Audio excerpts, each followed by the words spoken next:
Bom dia, família. Bom dia. Bom dia para você que está em casa, que também faz parte da nossa família. Pois todo dia você faz questão de acordar e fazer seu ano bíblico. E isso está mais pertinho de Cristo. Bom dia. Bom dia, Juju. Bom dia, escola. Bom dia. Bom dia para você que está em casa. Que alegria ter você conosco mais esse dia. E se essa é a sua primeira vez, seja bem-vindo ao nosso culto. Nós, aqui da Escola de Profetas, estamos muito felizes de estar aqui, louvando o nosso Deus. E para a gente começar esse culto, nós vamos fazer o que, Juju? Para chamar a presença do nosso Deus, devemos orar, pôr o joelho no chão. Vamos juntos? Querido Pai que habita nos mais altos céus, muito obrigado, Senhor, por mais um dia que o Senhor nos despertou. Muito obrigado pelo dom da vida, ó Pai, que o Senhor me concedeu, que o Senhor nos concedeu. E muito obrigado, Senhor, pela presença dos nossos amigos que estão em casa. O Senhor os chamou e eles aceitaram ser esse convite de estar aqui junto conosco para te adorar, para engrandecer o teu nome. Por favor, ó Pai, aceita o nosso louvor, aceita a nossa adoração. Nos enche de graça nesse dia, ó Pai, e que nós venhamos sair daqui, Senhor, cheios de Ti, ó Pai. Em nome de Jesus, amém. Ana, tem alguém assim que você ama muito como amiga ou amigo? Tenho. Eu também. Sabe por quê? É Cristo. Porque Ele sim podemos contar sempre. Ele é a única pessoa que vai estar do seu lado sempre e que você tem certeza que enquanto você estiver com os joelhos no chão e chamando Ele, Ele vai estar perto de você. Então vamos louvar o nosso Deus, vamos exaltar o nome dEle. Vamos cantar a Ele o hino 333. Ó que amigo em Cristo temos.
Filhinha, você tem que ir lá cantar.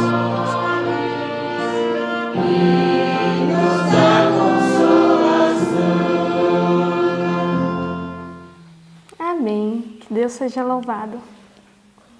E agora, Juju, nós temos um momento muito especial. Acho que você de casa já sabe. Nós estamos decorando nessa semana o texto de 1 Pedro 1, do 5 ao 7. É um pouquinho grande, mas a gente já decorou maiores. E eu tenho certeza que você também vai conseguir. Vamos lá no 3? 1, 2, 3.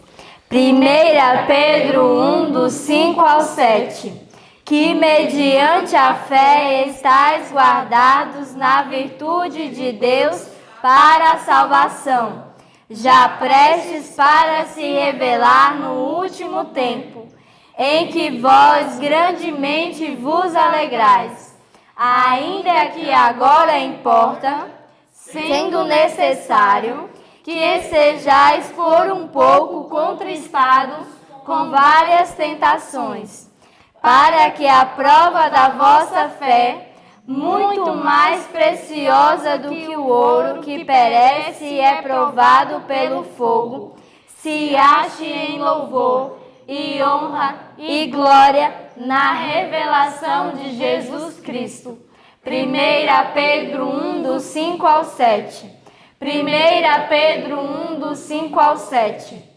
Que mediante a fé estáis guardados na virtude de Deus para a salvação, já prestes para se revelar no último tempo, em que vós grandemente vos alegrais, ainda que agora importa, sendo necessário, que estejais por um pouco contristados com várias tentações, para que a prova da vossa fé, muito mais preciosa que o ouro que perece e é provado pelo fogo, se ache em louvor e honra e glória na revelação de Jesus Cristo. 1 Pedro 1, do 5 ao 7. 1 Pedro 1, do 5 ao 7. Que mediante a fé estáis guardados na virtude de Deus para a salvação, já prestes para se revelar no último tempo, em que vós grandemente vos alegrais, ainda que agora importa, sendo necessários, que estejais por um pouco contristados com várias tentações, para que a prova da vossa fé, muito mais preciosa do que o ouro que perece e é provado pelo fogo, se ache em louvor e honra e glória na revelação de Jesus Cristo. 1 Pedro 1, do 5 ao 7. Amém. Que verso lindo, né, Ana? Que a nossa fé seja mais valiosa que o ouro, mais valiosa que qualquer coisa, porque enquanto você tiver fé em Cristo, você vai procurar estar sempre no caminho dele. Que você fique com o estudo, com a palavra de Deus. Amém. Tenha um bom dia. Um feliz sábado a todos. Feliz sábado. Feliz sábado, Lucas. Feliz sábado, professora. Que bom que nós estamos aqui em um sábado abençoado por Deus para estudar a sua palavra, para meditarmos um pouco mais na história de Jó, nas parábolas de Jesus. Que coisa importante para o nosso coração. E hoje nós estudamos, né, Jó 40, 41 e 42, não é isso? Isso. E também estudamos um único verso de Mateus 13, verso 33, né? E ontem a professora Joselita estava aqui falando no estudo sobre a parábola da semente, né? As lições que se podem tirar dessa parábola. E teve uma coisa que me chamou muito a atenção e eu queria, antes de começarmos a entrar no estudo de hoje, ressaltar isso que o Parábolas de Jesus trouxe, que está na página 87. Que é uma informação muito importante para nós como escola, né? E também uma informação muito importante para você que está em casa, que quer educar o seu filho no método do Senhor, que quer investir na educação cristã. Então, o livro trouxe essa orientação de suma importância. O parágrafo começa assim, ó: a juventude deve ser instruída de maneira idêntica. De que maneira idêntica, né? Trabalhar em meio à natureza, tirar lições da natureza, mexer com o solo, trabalhar com a plantação de sementinha, Ver a né? planta crescer, né? Ver a planta crescer. Então, esse é um modo prático, né? Um modo prático de se ensinar as lições. Então, da mesma maneira, a juventude deve ser instruída. Deve ser ensinada a lavrar o solo e será bom que ligadas em cada escola haja terras para cultivo. Olha que legal, né? Esses terrenos devem ser considerados a sala de aulas do próprio Deus. Pensa nisso, que coisa extraordinária. Eu fico pensando, que coisa abençoada. Nós vivemos em uma escola que vive o padrão do céu. Amém. Deus nos deu a oportunidade de termos o cultivo do solo, de termos a sala de aula de Deus. Olha aí, Léo, o texto, né? O Léo sempre fala desse texto de a horta é a sala de aula de Deus. Aqui está, no Parábolas de Jesus, esse texto. E é a sala de aula para as crianças aprenderem sobre Cristo, para as crianças serem treinadas e também nós adultos, né? Nós também precisamos dessa sala de aula. Mas, indo então para o nosso estudo de hoje, hoje nós saímos das sementes, né, do departamento da horta para entrar no departamento da cozinha. Isso, agora é fermento. Agora a gente vai falar sobre fermento, sobre pão, né? A gente devia ter chamado a chefe da cozinha para ajudar a gente. Mas Deus deu toda a orientação aqui no estudo de hoje. E no estudo de Jó 40, 41 e 42, nós finalizamos mais um livro com a bênção do Senhor. E quais são as lições que nós temos dos finais dos capítulos do livro de Jó? Bom, como a professora Maisa fala, os momentos finais são sempre importantes. E na vida de Jó, os momentos finais da vida dele também foi importante. Porque ontem, quando a professora Joselita falou, né, que ele estava questionando tanto a Deus, querendo saber, até que chegou o momento do próprio Deus falar com Jó. Extraordinário. Extraordinário. Imagine só o próprio Criador chegar para você e dizer assim, olha, te vista e agora tu vai me ensinar. Como ela falou ontem, qual seria o homem que teria coragem de chegar diante para o Criador, para aquele que é sábio, que tem a própria sabedoria e dizer, eu vou te ensinar, que o Senhor não sabe de nada. Só que aí a Bíblia descreve no capítulo 40 que Deus mudou a sorte de Jó. Jó antes estava em miséria, em desgraça completa, perdeu toda a sua família, perdeu seu casamento, a esposa não mais gostava de estar perto dele, infelizmente também perdeu seus filhos, mas Deus mudou a vida desse homem, que em meio a todo aquele sofrimento e dor, permaneceu fiel a Deus. E no capítulo 41 em diante, vai descrever que Deus abençoou Jó muito mais agora no final de sua vida do que no começo da sua vida. Agora olha que interessante, né? Ontem, a professora Zelita falou, Deus já começou a perguntar a Jó. Então, vamos lá. Já que você é tão sábio, você é tão bom, então vamos conversar agora. Vamos entrar aí num acordo. E Jó entende a sua indignidade. Jó percebe a sua tolice de tentar fazer o quê? De dizer que Deus não estava sendo tão justo assim. Porque pensa só, Deus faz essa pergunta para ele no verso 8. Você vai anular o meu juízo, Jó? Vai me condenar para se justificar? É isso que você vai fazer? Você acha que eu não estou sendo justo? Então vamos lá, vou fazer você pensar um pouco no que você está falando. E Jó entendeu, ele falou, opa, não fui humilde o suficiente, não fui... Eu errei, né, de ter aberto a minha boca para falar que Deus estava sendo injusto para comigo. Eu não entendo das coisas que estão além da minha visão, além do meu domínio, né? E Deus falou assim, ó, vou te apresentar 2 animais. Aí apresentou, né, o hipopótamo e apresentou o crocodilo. Diz, você consegue dominá-los? Vamos lá, se você pelo menos conseguir dominá-los, pronto, aí você já é alguém. Mas Jó entende a sua posição de pó. Nós somos pó diante do Senhor. E aí, o capítulo 42, o verso 2, a resposta que Jó dá para o Senhor Deus é espetacular. Ele fala, bem sei que tudo podes e nenhum dos teus planos pode ser frustrado.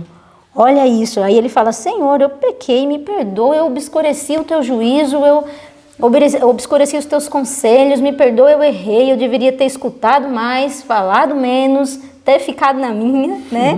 E aí Deus faz uma coisa maravilhosa na vida de Jó, que é isso que você falou, Deus mudou a sorte dele. Agora, sabe o que é interessante? O verso 10 traz essa informação, que Deus mudou a sorte de Jó quando este orava pelos seus amigos. Porque Deus disse isso para ele, disse, ó Jó, falou o nome dos amigos de Jó, né? Seus amigos aí não falaram bem de mim, você vai ter que orar por eles, interceder por eles, porque minha ira se levantou contra eles. E aí Jó começa a orar pelos seus amigos e Deus mudou a sua sorte. Muito interessante o paralelo, Lucas, que a gente pode fazer com o selamento que acontece em Ezequiel 9. Porque quem é o povo que é selado por Deus? Aqueles que suspiram e gemem pelas iniquidades cometidas pelo povo, no meio do povo de Israel.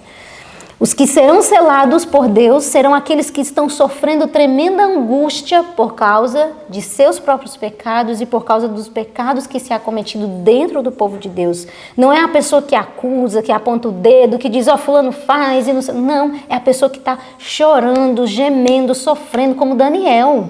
Daniel chorava, sofria pelo pecado do povo e orava por eles.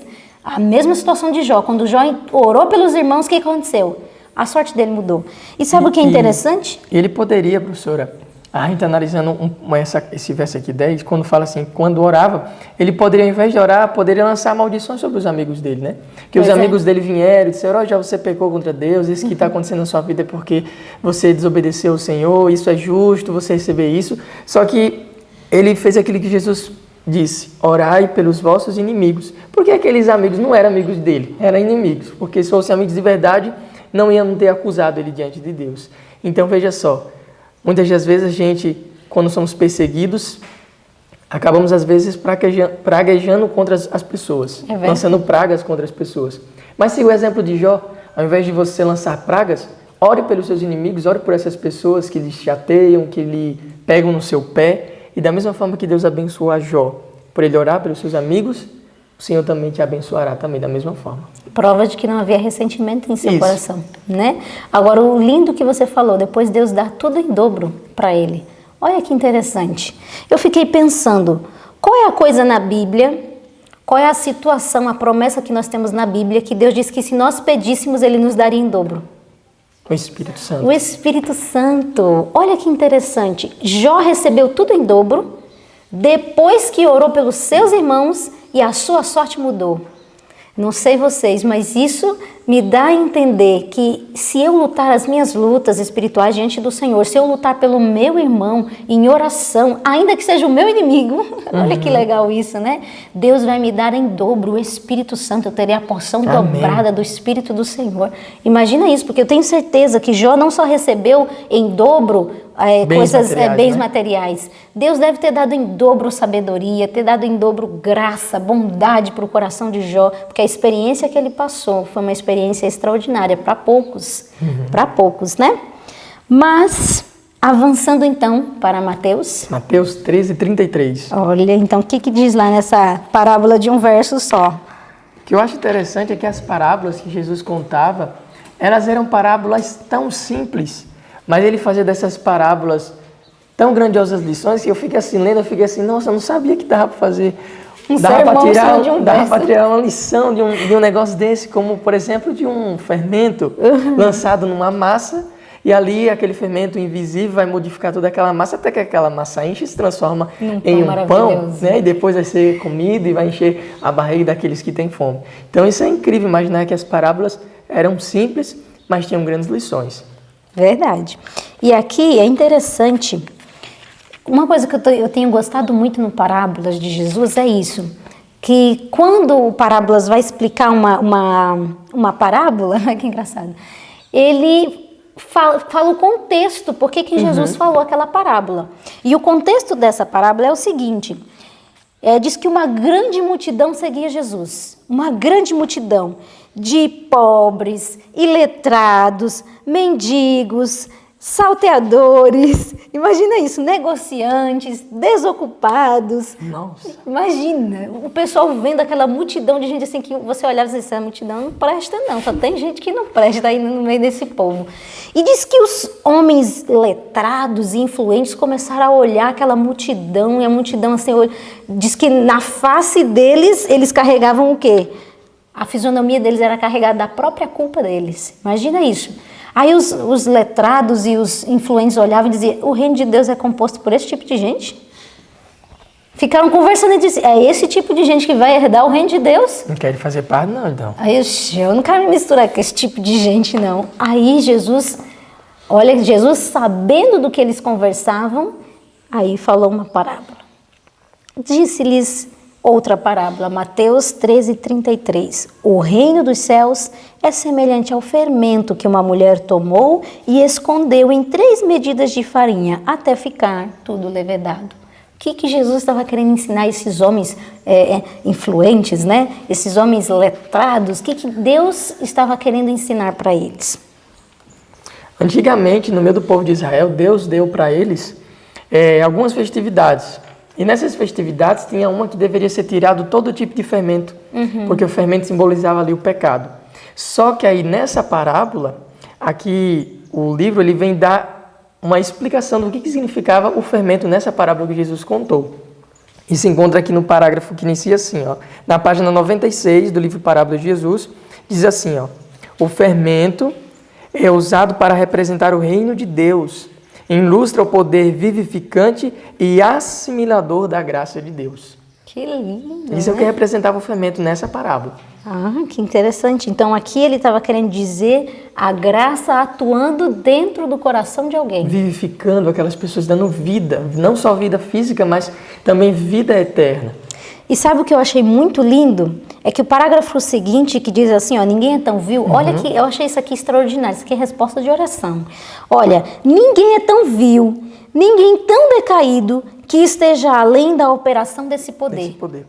Eu achei isso incrível. Ninguém está isento de ser trabalhado pelo Espírito Santo de Deus.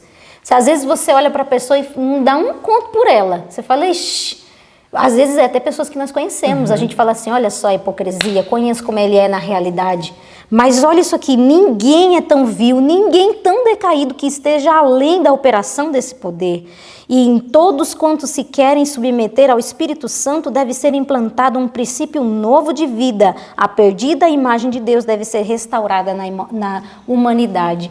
E eu me agarrei nessa promessa, viu, Lucas? Porque às vezes a gente ora e fala, meu Senhor, essa pessoa parece que é inalcançável, mas Deus está dizendo, calma, ninguém é isento, né, da atuação da graça de Deus em seu coração. Isso também traz até para nós um conforto, para nos mostrar que por mais que a gente também tenha imperfeições de caráter e falhas, mas Deus não desiste de ainda nos alcançar para nos transformar.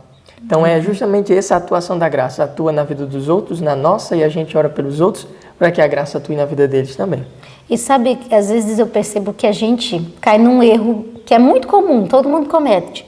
É o erro de se esforçar para corrigir os seus erros, esquecendo dessa atuação que tem, da graça no nosso coração. Às vezes a gente fica procurando se reformar, e agora eu vou comer isso, Quero vou ser comer... todo certinho. vou ser todo certinho, vou se esforçar, agora eu vou usar saia lá no pé, não sei o quê. Fica tentando se corrigir, mas esquece da onde vem o princípio dessa transformação.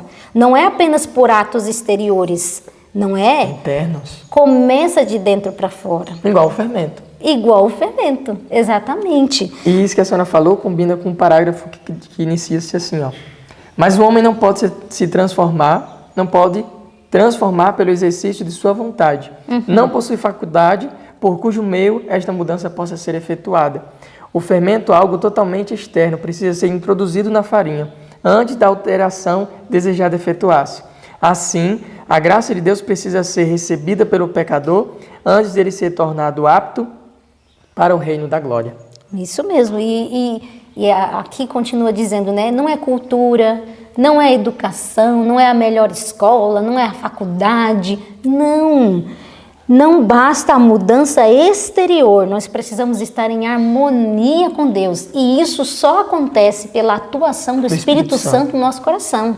E sabe, nós precisamos pedir isso. Senhor, não me deixa apenas ser um reformador de atos exteriores da minha vida. Por favor, Senhor, reforma meu coração, converte o meu coração, santifica a minha alma. Porque do coração procedem as coisas mais tenebrosas. As saídas da alma. Exatamente. Então, não basta meramente um conhecimento. A gente chega a essa conclusão. Não basta meramente um conhecimento. Nós podemos possuir esta e ainda o teor dos nossos pensamentos não ser alterado. O coração precisa ser convertido e santificado. O coração. E aí a gente entra na questão da obediência. Quando a obediência se torna um fardo. Quando você obedece só porque tem que obedecer mesmo. Mas se você tivesse a oportunidade, você faria diferente. Você não estaria fazendo aquilo, você está só obedecendo porque você sabe que tem que obedecer, porque alguém mandou, porque não sei o quê, mas não tem a obediência como um gozo. Está sendo um legalista, né? Está vivendo pela lei. Está vivendo, é igual o filho que ficou, né? Lembra da parábola? A gente vai estudar essa parábola, né? Mais para frente. O filho que fica, obedece. mas se ele tivesse a oportunidade, ele estava lá com o irmão. Estava lá aproveitando o mundo também. Então, a atuação da graça de Deus nos coloca no gozo da obediência. Você obedecer... Não vai ser mais um fardo. Não é mais um fardo, você obedece porque ama. Você está obedecendo porque você ama o Senhor Deus. E aqui o parágrafo diz que quando a graça tocar o nosso coração e a gente obedecer por amor a Deus, diz que isto nos levará a fazer o que é reto, porque é reto. Isso está na página 98, com um parágrafo que começa assim, ó, o homem que tenta observar os mandamentos de Deus. Lá para o final ele fala isso. Isto nos levará a fazer o que é reto, porque a retidão é agradável a Deus. Quando você toma esse tipo de posição, pode ter certeza, a graça de Deus está atuando em você. O Espírito Santo está te levando a entrar no gozo da obediência, a ser obediente não simplesmente porque tem que ser, estou sendo obrigado. Se eu não obedecer, as pessoas vão ver, vão falar de mim, mas aí está o foco, o amor a Jesus, é o principal. Exatamente. E você falou uma coisa muito importante há alguns minutos atrás, que falou assim, a atuação do fermento é invisível. E tem um parágrafo que fala exatamente sobre isso. O fermento oculto na farinha, ainda na página 98, atua invisivelmente para submeter toda a massa a seu processo levedante. Assim, o fermento da verdade opera secreta, silente e persistentemente para transformar a alma. As inclinações naturais são abrandadas e subjugadas. São implantadas novas ideias, novos sentimentos, novos motivos. Consegue perceber a atuação de dentro para fora? A pessoa começa a mudar, porque está mudando aqui dentro. Uma nova norma de caráter é proposta à vida de Cristo. Essa é a nossa norma, imagina? A mente é mudada, as faculdades são estimuladas à ação em novas esferas. O homem não é dotado de novas faculdades. Jesus não faz uma pessoa diferente, mas as faculdades que possui são santificadas. É a mesma pessoa, só que agora...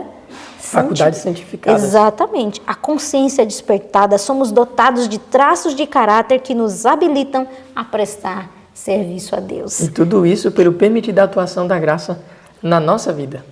É isso mesmo. Ali dentro, no interior, lá no coração. Exato. E se você for olhar aqui, o estudo trouxe vários efeitos da graça no nosso coração. E eu achei isso muito lindo, porque no parágrafo que começa aqui na página 101, recebido no coração...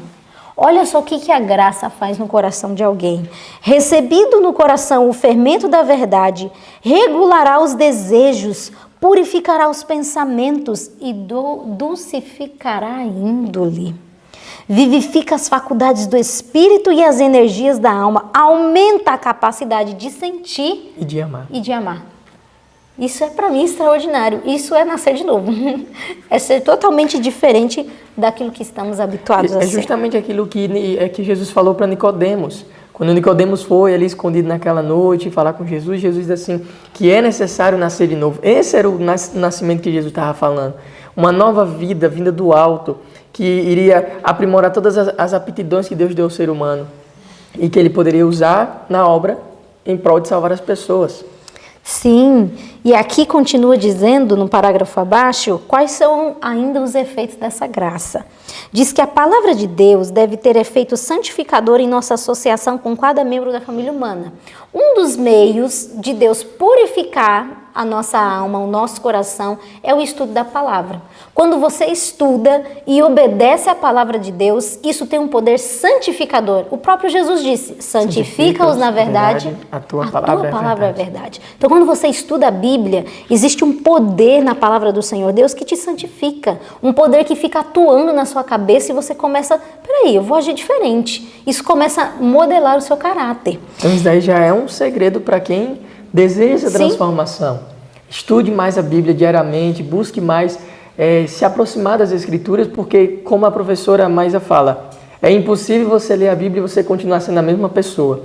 E isso que a gente está falando se tornará uma realidade na sua vida a partir do momento que você passar a ter mais esse contato com as Escrituras, a estudar mais, porque através do estudo, o Espírito Santo vai lhe mostrando onde estão os seus erros, onde está a solução, e ele também vai mostrar para você um modelo perfeito, que é o próprio Cristo. A vida de Cristo. E aí o parágrafo continua dizendo assim, ó, o fermento da verdade não produzirá espírito de rivalidade, amor de ambição, desejo de primazia. Se isso tem estado no nosso coração, isso não faz parte do fermento da verdade. O amor verdadeiro, oriundo do alto, não é egoísta, nem mutável. Eu amo você se você me amar. Se você não me amar, eu também não amo. Né? Não é mutável. Não é dependente do louvor humano, se você me reconhecer. Não. O coração daquele que recebe a graça de Deus transborda de amor a Deus e àqueles por quem Cristo morreu. O eu não luta por nenhum reconhecimento. Não ama a outros porque o amem e lhe agradem. Ah, se você fizer o que eu quero, o que eu gosto. Era o que os judeus faziam, né? Era o que os judeus faziam. Quem era da classe deles, quem não era, eles não amavam. Exatamente. Por apreciarem seus méritos, mas por serem propriedade adquirida de Cristo. Se seus motivos, palavras ou atos são mal compreendidos ou mal interpretados, não se ofende, mas prosseguem na mesma maneira de proceder.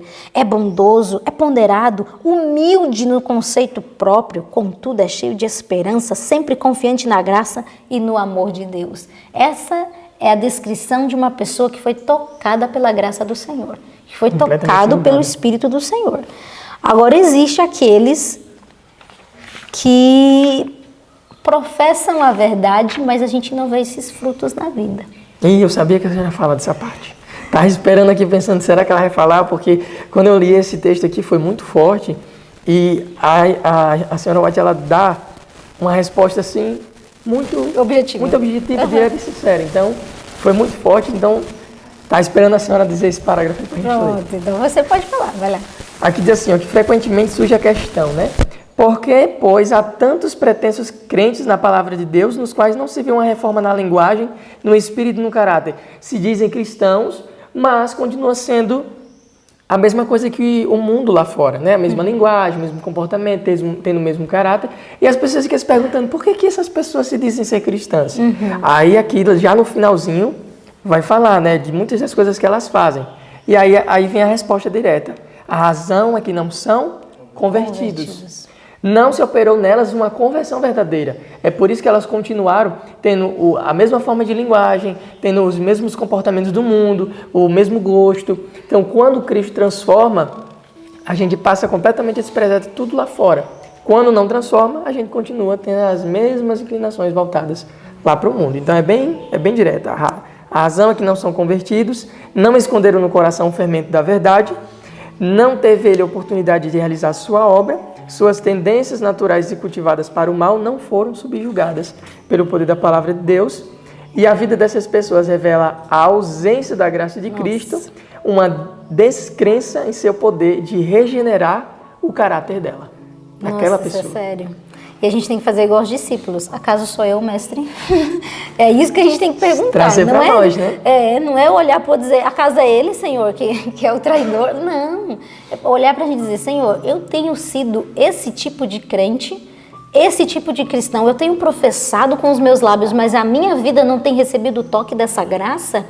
Nós temos que cair em si e pedir ajuda para Deus, segura no gancho, né? Pede ajuda para Deus e fala, Senhor, me ajuda, porque eu preciso da atuação dessa graça no meu ser. Eu preciso ser transformado, ter o meu temperamento, a minha voz. Eu achei isso muito importante. Também, interessante. Olha, demais. Até onde a graça se expande e nos auxilia. Porque aqui no texto diz, na página 102, diz que a graça de Cristo ela deve reger o nosso temperamento. Às vezes a pessoa fala assim, mas eu nasci assim, eu sou assim, eu recebi isso da minha mãe, do meu pai, do meu tio, do meu bisneto, sei lá de que, blá, blá, e recebe... Fica dando várias desculpas, sendo que a graça de Deus, ela pode reger o temperamento e até o seu tom de voz. E ela pode controlar isso, dulcificar, nos dar polidez. Imagina isso, termos palavras bondosas, encorajadoras. E o último parágrafo, para mim, foi uma grande esperança. É uma promessa de Deus. Você sabe que toda vez que Deus fala assim, você precisa atuar de tal maneira, atrás desse pedido de Deus existe uma promessa que nos habilita a conseguir isso. E aqui no último parágrafo diz assim, O fermento da verdade opera uma transformação do homem todo. Não é só uma parte. Tudo é mudado. Tornando o áspero polido, o rude gentil, o egoísta generoso. Por ele o corrupto é purificado, lavado no sangue do Cordeiro. Por seu poder vivificante leva toda a mente, alma e força à harmonia com a vida divina. O homem, com sua natureza humana, torna-se participante da divindade. Cristo é honrado na excelência e perfeição de caráter. Efetuando-se estas mudanças, os anjos rompem em cantos elevantes e Deus e Cristo se regozijam pelas almas moldadas à semelhança divina. Gente, isso é possível de acontecer. É possível de acontecer na minha vida, na sua vida. Está à nossa disposição. Essa atuação do Espírito Santo está à nossa disposição. Nós precisamos pedir. Nós precisamos sair da nossa zona de conforto e clamar a Deus: Senhor, me transforma, me muda, me dá poder, me dá essa graça para que ela me fermente todinha e eu seja um novo homem.